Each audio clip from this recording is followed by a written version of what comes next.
The New Query dialog box appears, which presents 5 options available for you to create a new query. One way to create a query is to use the Simple Query Wizard. This wizard asks a series of questions and creates a query based on your answers. Now let's create a query to determine the weddings that have been scheduled at the zoo. Simple Query Wizard is already selected, so you only need to click OK. For this example, here is the first dialog box for the Simple Query Wizard.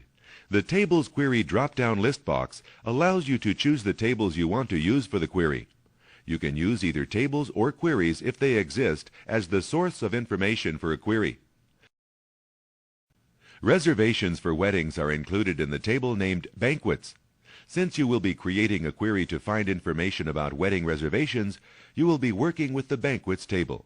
Let's choose the Banquets table now.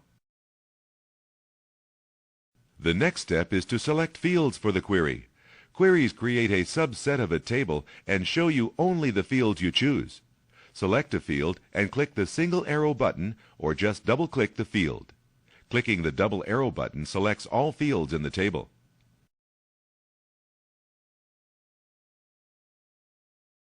You can remove a selected field by clicking the lower single arrow button.